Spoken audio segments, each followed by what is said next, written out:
Est-ce que j'ai mis mon livre? C'est pas celui-là, c'est pas celui-là, mais où est-ce que j'ai bien pu le... Ah, il est là. Bon, oh, les enfants, bonjour. Aujourd'hui, je vais vous raconter la belle l'histoire du prince de Mautordu. À n'en pas douter, le prince de Mautordu menait la belle vie. Il habitait un château magnifique, au-dessus duquel, le dimanche, flottaient des crapauds bleu, blanc, rouge qu'on pouvait voir de très loin. Le prince de Mautordu ne s'ennuyait jamais. Lorsque venait l'hiver, il faisait d'extraordinaires batailles de poules de neige. Et le soir, il restait bien au chaud, à jouer aux tartes avec ses cousins, dans la salle à danger du château. Le prince vivait à la campagne. Un jour, on le voyait mener paître son troupeau de boutons. Le lendemain, on pouvait l'admirer filant comme le vent sur son râteau à voile. Et quand le dimanche arrivait, il invitait ses amis à déjeuner. Le menu était copieux. Menu du jour: boulet rôti, purée de petits bois, pâtes fraîches à volonté, suisse de grenouille. Et en dessert, braise du jardin, confiture des murs de la maison. Un jour, le prince de Mautordu rencontra son père, qui habitait le château voisin.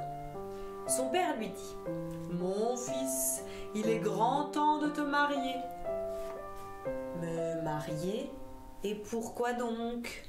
répondit le prince. « Je suis très bien tout seul dans mon chapeau. » Sa mère essaya de le convaincre. « Si tu venais à tomber salade, lui dit-elle, qui te repasserait ton singe, sans compter qu'une épouse pourrait te raconter de belles histoires pour t'endormir. » Le prince se montra sensible à ces arguments et prit la ferme résolution de se marier bientôt.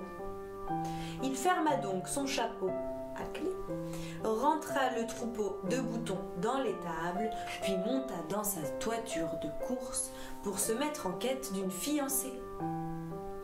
Hélas, en route, un pneu de sa toiture creva. « Quelle tuile !» ronchonna le prince. « Heureusement que j'ai pensé à emporter une boue de secours. » Au même moment, il aperçut une jeune flamme qui avait l'air de cueillir des braises des bois. « Bonjour, dit le prince en s'approchant d'elle. Je suis le prince de Mautordu. Et moi, je suis la princesse des écoles et je suis institutrice dans une école publique, gratuite et obligatoire, répondit l'autre.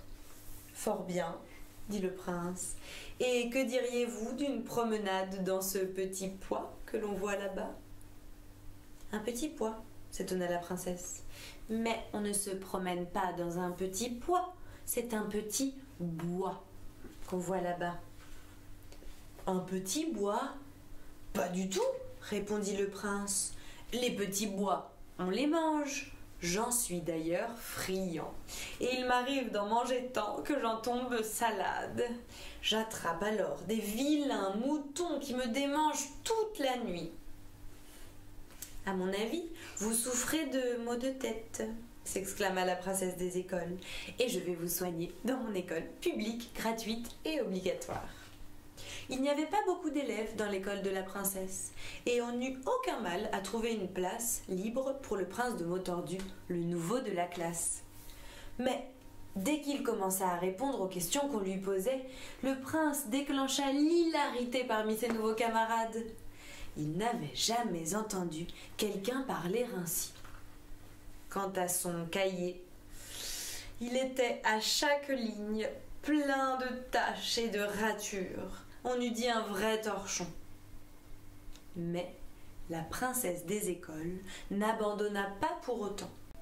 Patiemment, chaque jour, elle essaya de lui apprendre à parler comme tout le monde. On ne dit pas « j'habite un papillon », mais « j'habite un pavillon ». Peu à peu, le prince de Mautordu, grâce aux efforts constants de son institutrice, commença à faire des progrès. Au bout bout de quelques semaines, il parvint à parler normalement. Mais ses camarades le trouvaient beaucoup moins drôle depuis qu'il ne tordait plus les mots.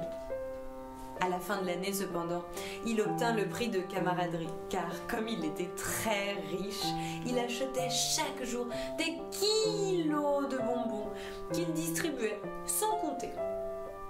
Lorsqu'il revint chez lui, après avoir passé une année en classe, le prince de Motordu avait complètement oublié de se marier.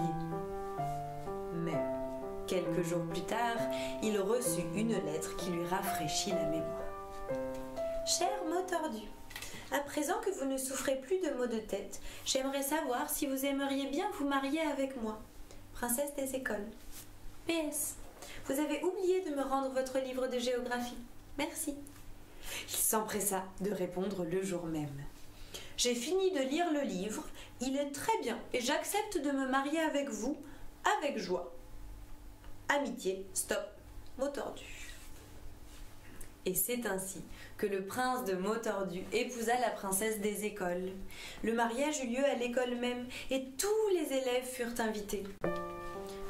Un soir, la princesse dit à son mari « Je voudrais des enfants. »« Combien ?» demanda le prince qui était en train de passer l'aspirateur. « Beaucoup, » répondit la princesse. « Plein de petits glaçons et de petites billes. » Le prince la regarda avec étonnement, puis il éclata de rire. « Décidément, dit-il, vous êtes vraiment la femme qu'il me fallait, Madame de Motordu. Soit, nous aurons des enfants, et en attendant qu'ils soient là, commençons dès aujourd'hui à leur tricoter des bulles et des josettes pour l'hiver. » Voilà, l'histoire est terminée. Encore. La prochaine fois, les enfants. À bientôt.